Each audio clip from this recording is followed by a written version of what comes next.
The Dancing with Wisdom podcast.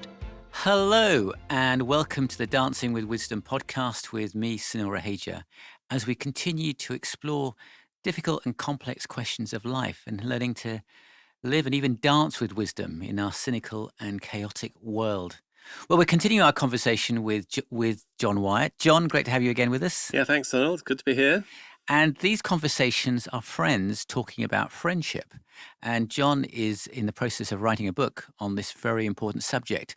Well, I say friendship, very important subject, but it's a strange subject in a sense because we've got a very strange relationship with friendship as a society and culture. And if you haven't listened to the previous podcasts, I'd really encourage you to do so. In the previous podcast, we've talked about what a wonderful thing friendship is. I mean, in a sense, it'd be fascinating to hear how John Wyatt himself, John, you've been molded by your friendship with John Stott over 40 years and the legacy that John Stott left, not just in your own heart and life, but also in the lives of many others. Yep. And as we say that, and as we give thanks for that, we're also reminded that we live in a world that's very cynical about friendship, that firstly doesn't value it very much and doesn't think very much of it. And secondly, when it does look at friendships, it tends to look at it with, as you use the phrase, a hermeneutic of suspicion, with a question that there must be something dodgy going on here. And usually that's in the areas of sex and power. That's the negative side. And very helpfully in the last podcast, you've helped us to see why, as it were, our culture thinks in such a way and how we need to be wise when it comes to friendships. Because yes, they hold great potential, but the truth is there is great danger. And the tragedy and sadness about it is that even among people who you would have thought should know better in terms of Christian leaders, in terms of people in authority, have abused friendship, have exploited others, have done terrible things in the name of love, in the name of concern. And there are lots of terrible stories out there of how people have been manipulated and abused in the most horrible kinds of ways. That's the negative side. But we're going to move, and we've also talked as well about recognizing the warning signs of that and establishing healthy boundaries. Well, you've got a phrase, John, which is fascinating. You've used the phrase gospel crafted friendships. And that's what we're going to explore in this podcast. Let's start by asking, why did you use that phrase, gospel crafted friendships? Yes, I've been wrestling with trying to find a way of expressing a Christian understanding of healthy friendships, of wise friendships. And I was actually I've been talking to a number of people who would be deeply influenced by John Stott and asking them about their experience. And I was talking to a very good friend of mine called David Zach, who is an African. He's actually now an African bishop in Uganda. But he knew Stott when he was a young man and actually developed quite a close friendship with him. And again, it was quite unusual. Stott was a visiting Western speaker, very high profile, speaking at various conferences, and he struck up a friendship with this guy, very young, in his early 20s, an African, who and they developed this very deep friendship. And I asked David Zach, and I asked him what was the characteristic of that friendship, and it was he who came up with the phrase, John, it was a friendship crafted out of the heart of the gospel. Right. And he then talked about what he meant by that. And I just thought that was quite a remarkable phrase. And as I've thought about it, I think gospel-crafted friendships, it seems like it expresses something, which is actually very hard to pin down. What is a healthy friendship? What does it look like? Before we go into that, can we just break down what we mean by the word gospel as well?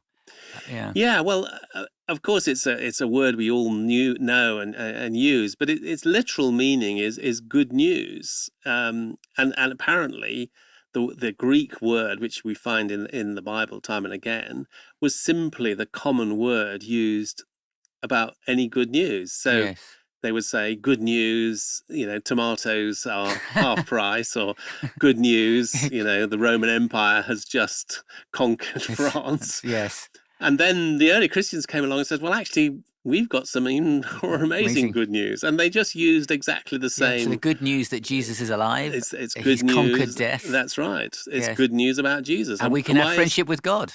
And why is Jesus good news? And that's the question. And who is good news for? Yes. And so that idea of the gospel at heart is the good news about Jesus.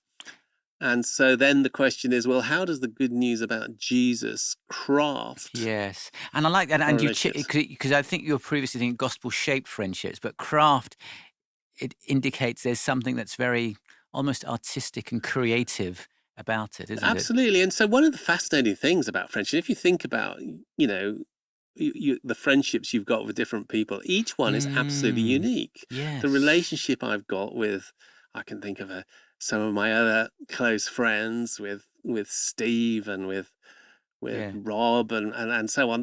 They're all unique. They've all got some special different personalities and different characteristics, different ways we respond, the kind of humor we have together, the things we talk about. They're all unique, but the goal is that each one should be unique in a healthy way, should express and should express, I think, something of the heart of the gospel, something of the heart of the good news should be expressed in this relationship. Yes.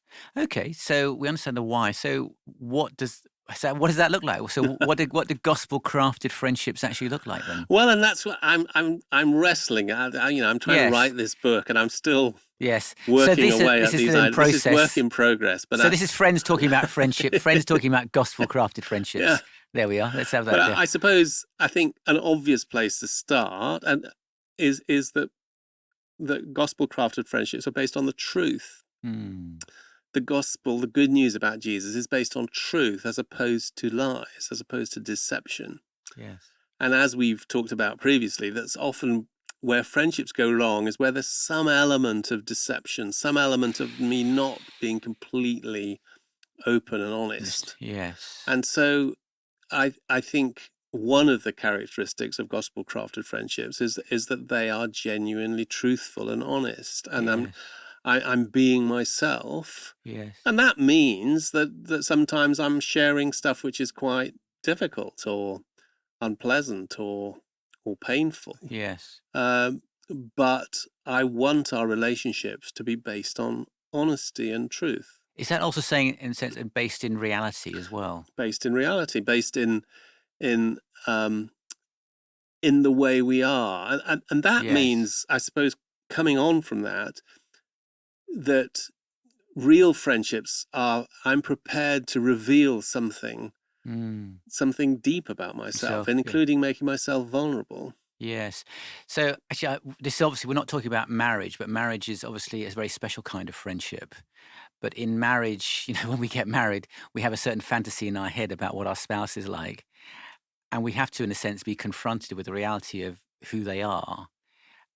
Because if we don't, that marriage, that relationship, that friendship is going to be severely dampened. And that's obviously, if you like, is extreme the right word? But that's obviously an example of a reflection of all the other friendships as well. And it's just the same case in any friendship with if I want to have a friendship with anybody, I've got to engage with the real me. I have to engage with the real you. Absolutely. And the most dangerous thing, isn't it, when relationships are based on some kind of lie, some kind of deception, because that means the entire relationship is potentially and I suppose what you talked about earlier on about the danger signs, the demand for loyalty, the love bombing, that kind of thing, that there's a lie, there's a deceit there that's happening. There's some kind of ulterior motive, isn't there? And the heart of the good news, the gospel, is that there's not an ulterior motive. This is the truth. This is the way things are.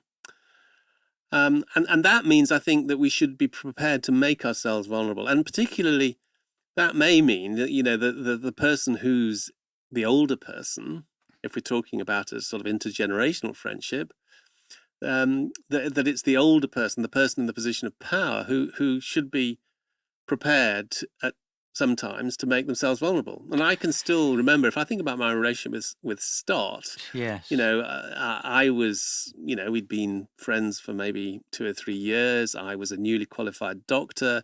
He was at this absolute peak of his international ministry. He was a single man. And I remember we had a conversation, and I said to him, I'm just wondering whether God is calling me to be a single man like you. Mm. And he said something like, I'm not sure that I would recommend it, dear brother.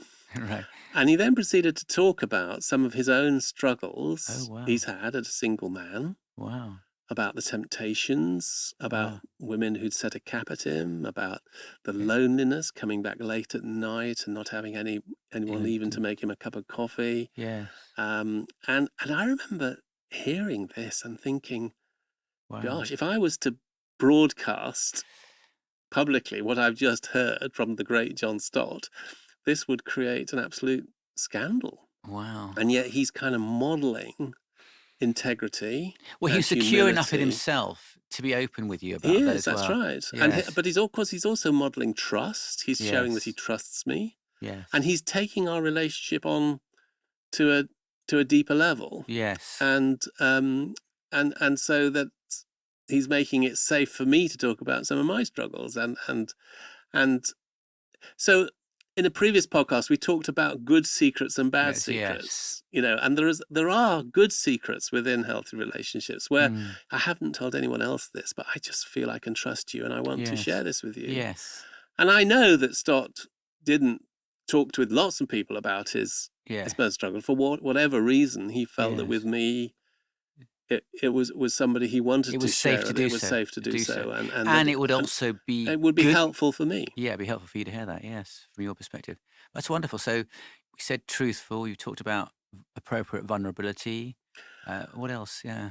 I think it's serving the other. Mm. Again, when we see where relationships go wrong, it's ultimately all about me. I'm getting something out of this. I'm getting some Yes. sexual gratification. I'm getting some power, or else I'm using this friendship. Yes.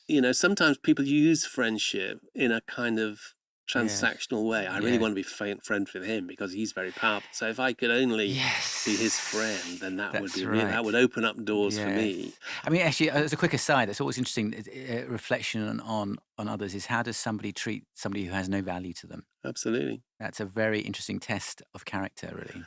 Yeah. Well, and I think that's one of the characteristics of gospel-crafted friendships is, and you could see it in Stott, that he went out of his way to notice the nobodies and to develop friendships with them, and there was no value in it from that point, but it was that servant heartedness, that desire to be there for someone else, and whatever it cost, whatever the benefit was. Yes. Whereas pride or managing one's ego is a very important skill in developing wisdom.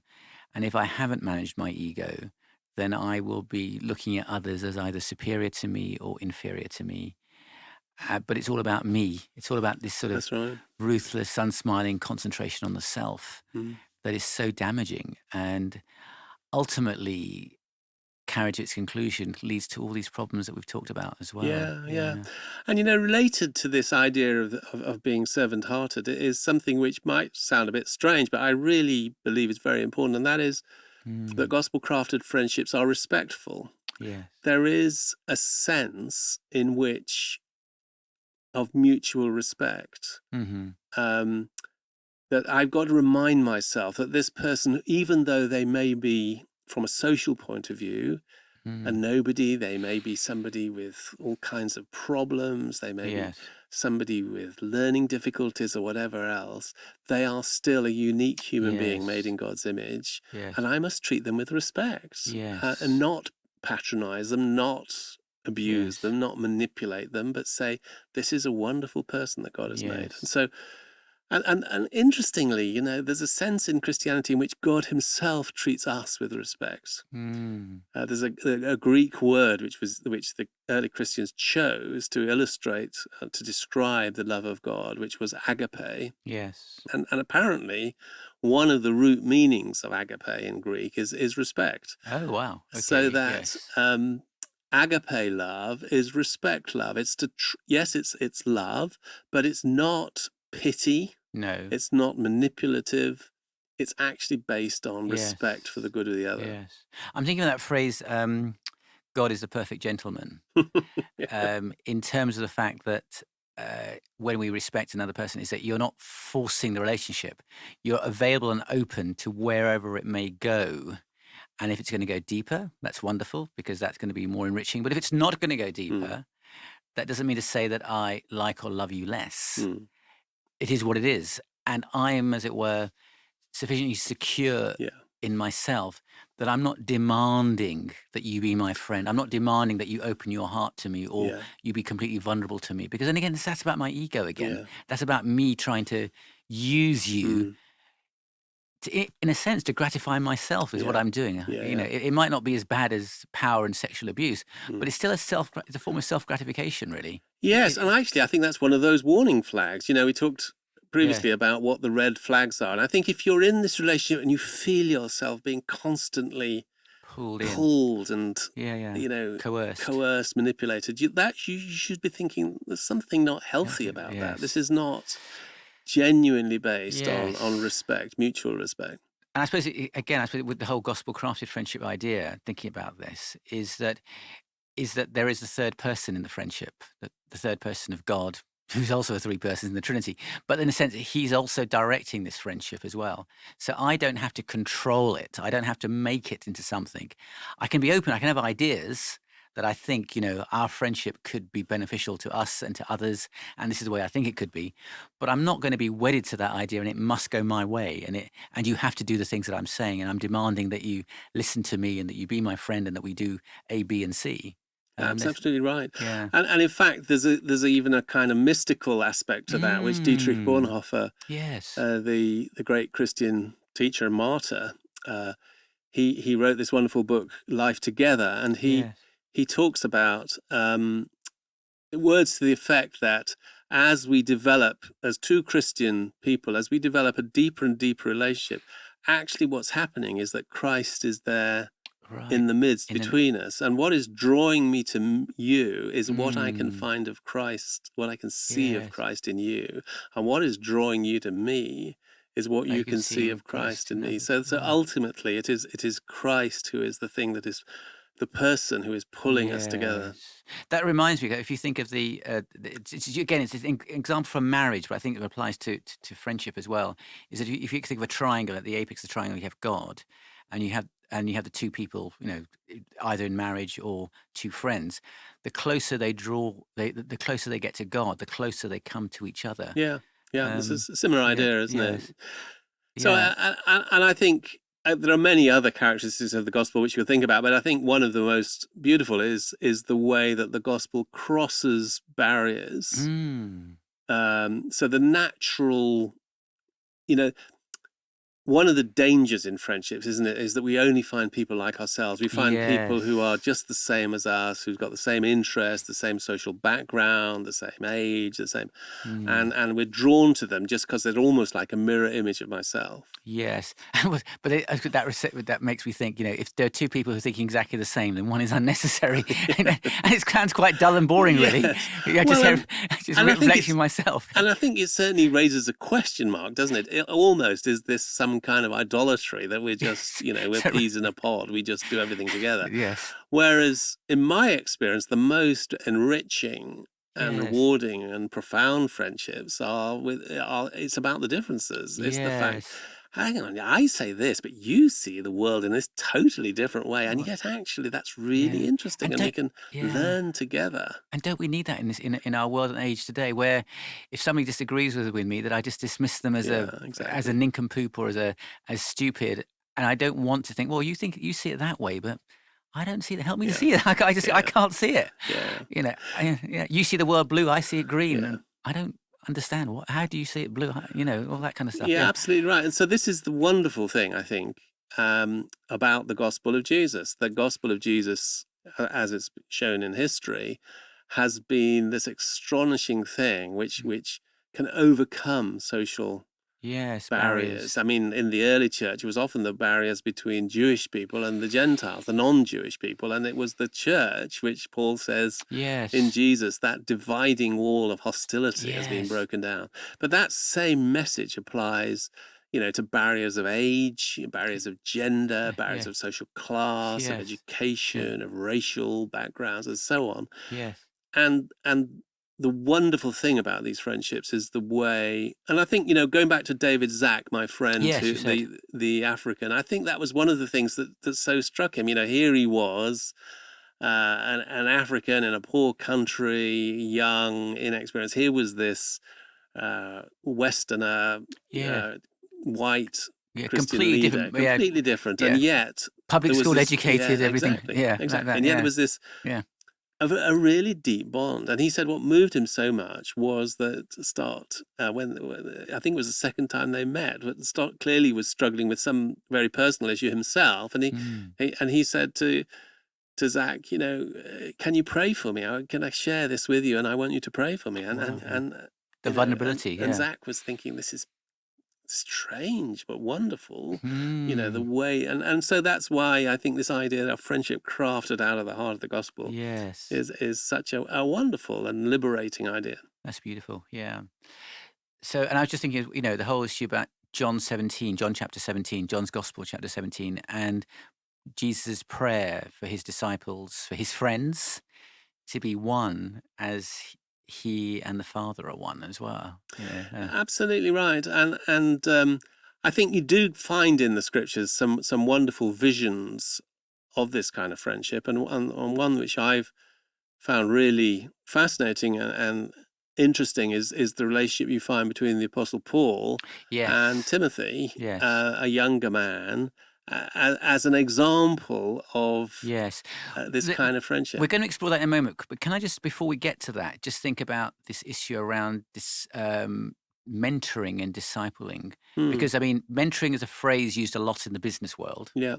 And discipling, obviously, among Christian circles. And you've got some interesting views, maybe controversial views, maybe challenging views, on that. Yeah, so mentoring is one of those very common and trendy ideas, I think, at the moment, and people talk about how important and we should all be in mentoring people, and it's sometimes said, that there's lots of mentoring relationships in the Bible, and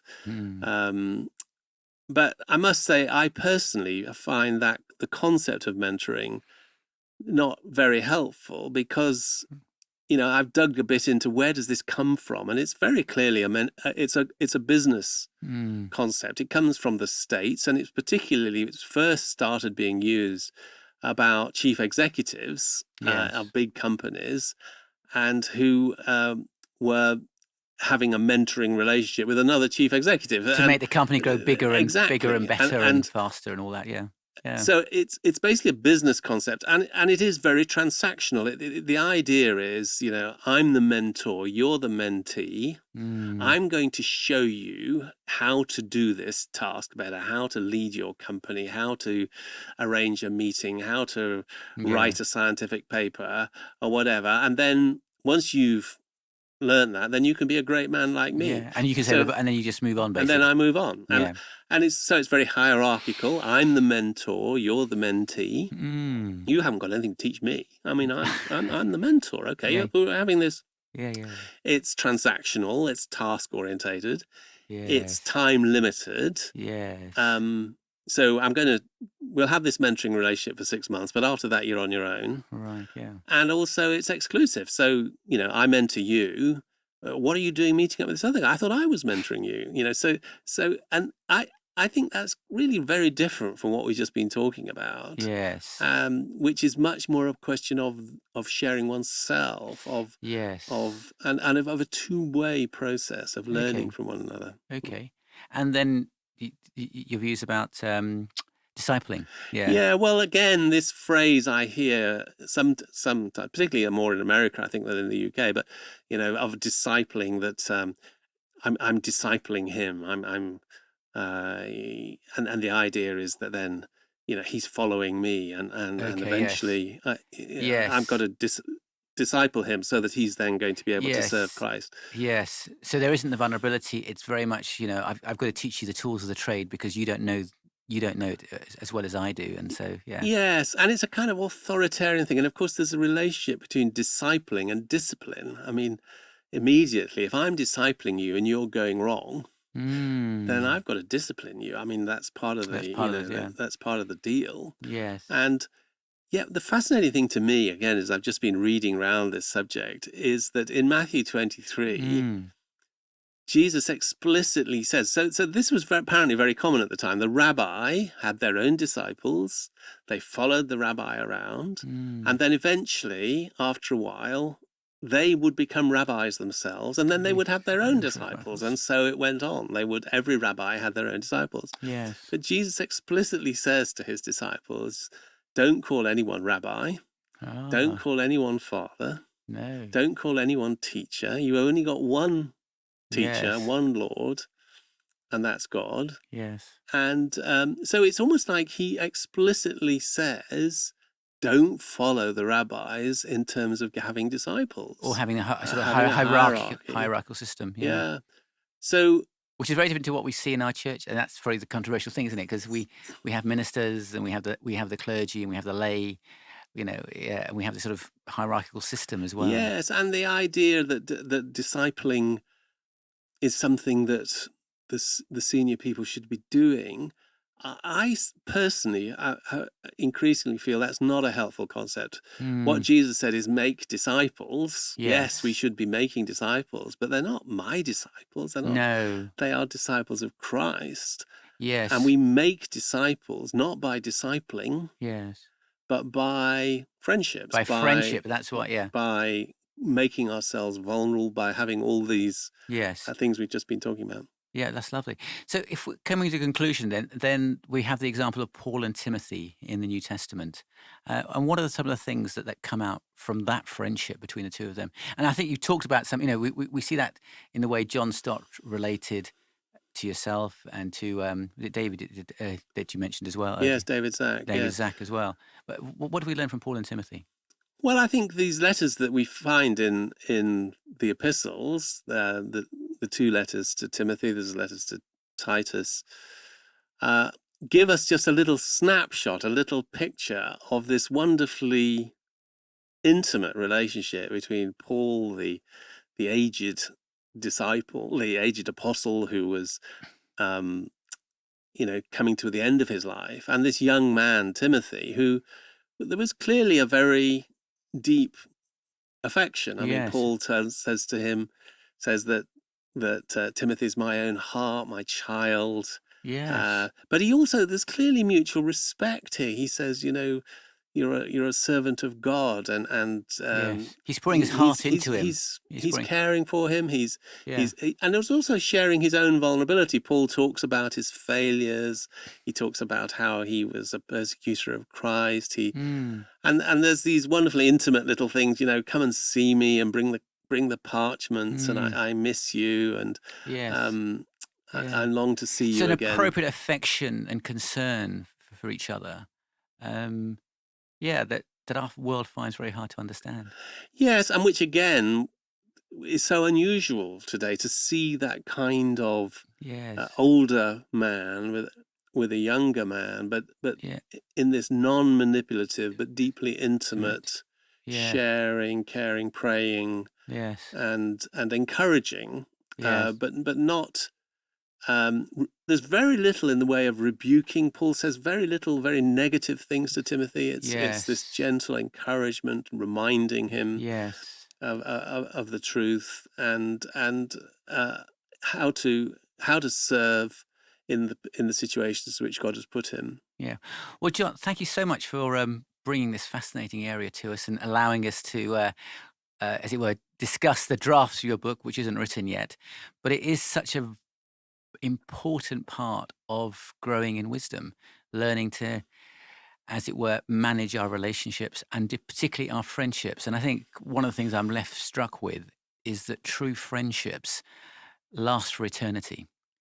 And friendships, even bad, friendships need to leave a positive wake, a good sense. And we've heard that in the life of John Stott. We've just talked about Paul and Timothy, that we're talking about 2,000 years later, and what an encouragement and influence that can be as well. And I just want to encourage our viewers and listeners to really take this on board and really reflect on this and thinking about how can my friendships reflect the character and goodness of God? Because at the end of the day, what else matters really? My friendship with him and my friendship with others. That's the legacy that we want to leave. So thank you again, John. You've been listening to the Dancing with Wisdom podcast, presented by Sunil Raheja. For details on the Dancing with Wisdom book and its accompanying workbook, please visit drsunil.com. If you know someone who would enjoy this podcast, then please share it, give it a thumbs up on YouTube, and help it grow by leaving a nice review. Life's challenges can diminish, define, or develop you. Which will it be? Make sure you hunger for the wise one. The choice is yours.